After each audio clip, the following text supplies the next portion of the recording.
This is Sports Talk with Craig. I'm starting a YouTube channel to talk about my love of sports. If you like these videos, please support me and follow this channel. After 2 weeks of losing back to the Bears and then last week to the Buffalo Bills and allowing the most rushing yards in Pittsburgh since 1970, the Steelers played the Baltimore Ravens.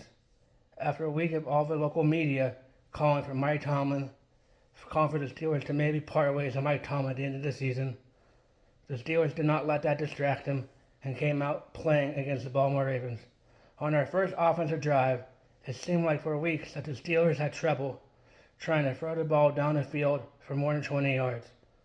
On their first offensive play, Aaron Rodgers had a 52-yard pass to DK Metcalf, which led to a touchdown by Aaron Rodgers. A rushing touchdown by Aaron Rodgers to have the Steelers lead 7-3. And then the Steelers later on had an interception by James Pierre on defense, which led to a Kenneth Gainwell touchdown, 14-3 Pittsburgh. And before halftime, the Steelers were leading 17-9 going into halftime. But as us Steelers fans know, this year Mike Tomlin has had trouble adjusting at halftime and coming out having a strong after-half football performance and not allowing the lead to disappear. The last couple of times the Steelers had a lead going at halftime, they had to disappear after halftime because the Steelers did not adjust well and the other team showed up and played better. But this was not the case today. The Steelers came out firing on offense and had a nice drive after halftime that led to a field goal, which was 20. And then the score was 20-9.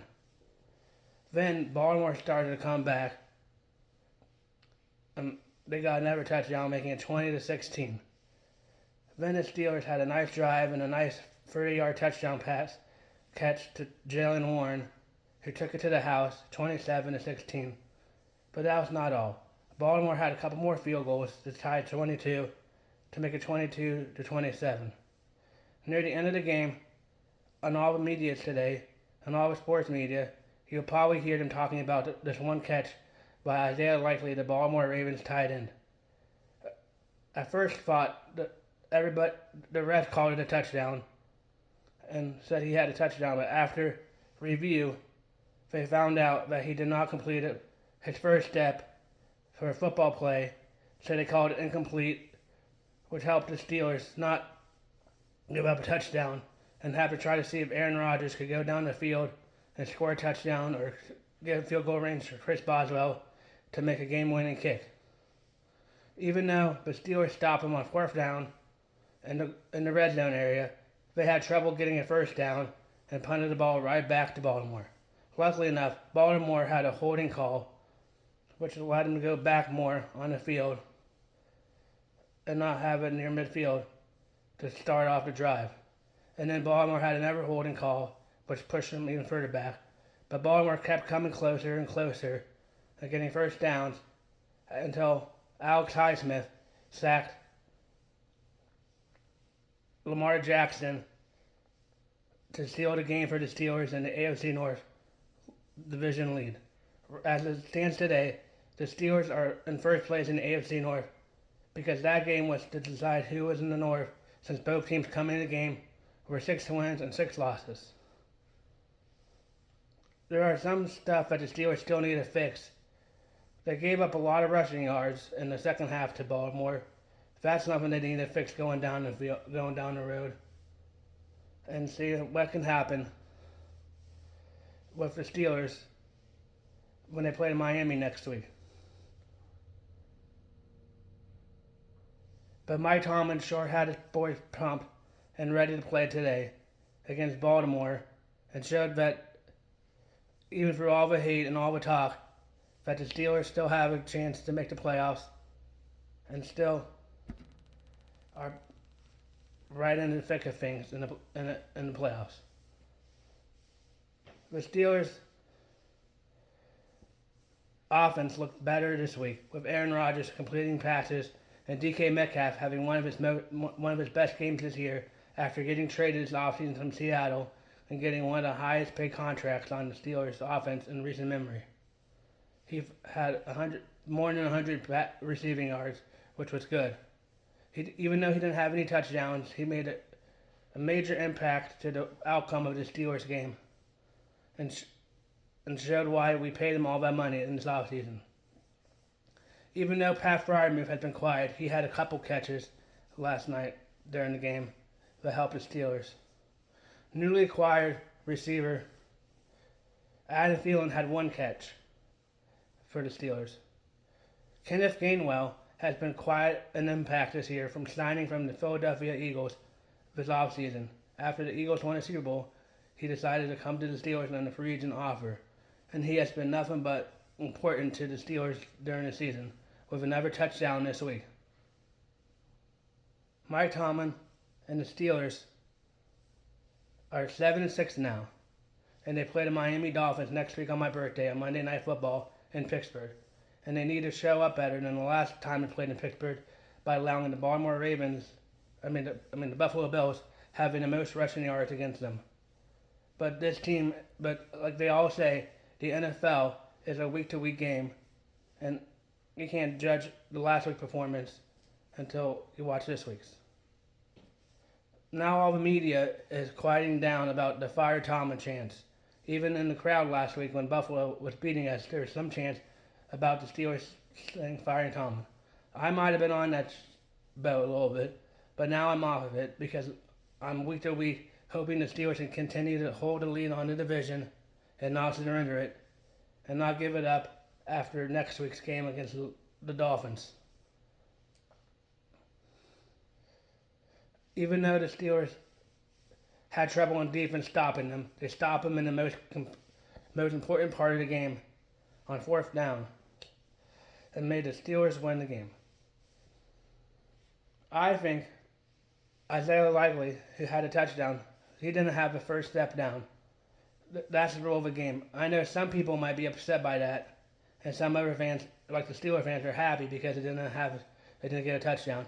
But a few years back, the same thing similar happened to the Steelers when Jesse James caught a touchdown against the New England Patriots and it got called back, and the Steelers ended up losing that game that season. During the game, the Steelers have lost a couple players. Darnell Washington, he lost to concussion.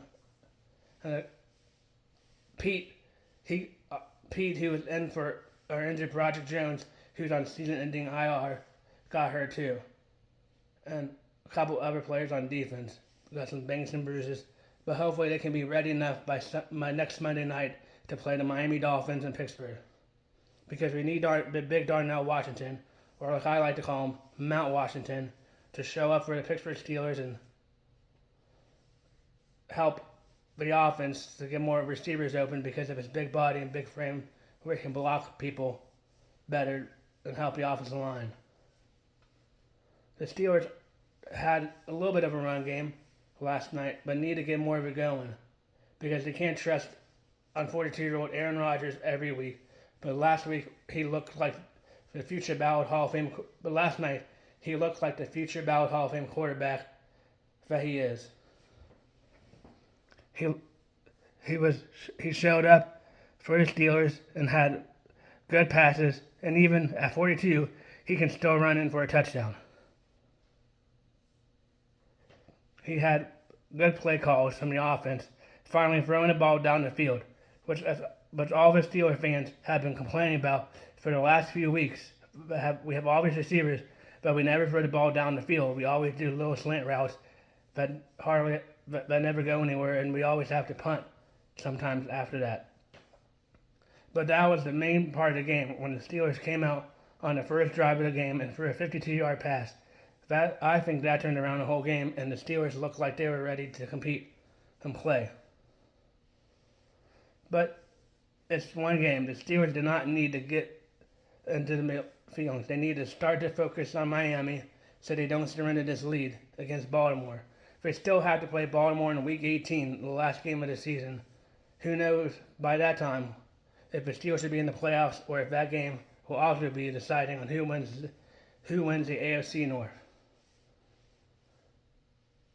But Mike Tom, and after the game, one of the reporters asked Aaron Rodgers what he thought about all the media talking about Mike Tomlin getting fired and about the season being over. He told him they can shut up and focus on other stuff.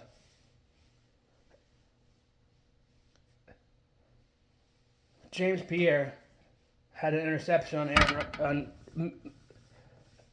on Lamar Jackson earlier in the game. Later in the game, near the end, the Baltimore Ravens almost had an interception, but luckily enough for the Steelers fans, it got called back because Aaron Rodgers' knee was down, so that means the play was dead. The Steelers come out in Baltimore winning 27-22. Now their only loss in the division is to the Bengals on a Thursday night football game a few weeks back, but they split with the Bengals and everybody else in our division. The Bengals lost to the Bills and the Browns lost to the Titans. Everyone else besides the Steelers lost in the AFC North this week, which is good for the Steelers and good for the plans going forward. Tomorrow, Mike Tomlin has his weekly press conference. We can't wait to see what he says about the game and about all the people trying to call for his job and see how he responds to that.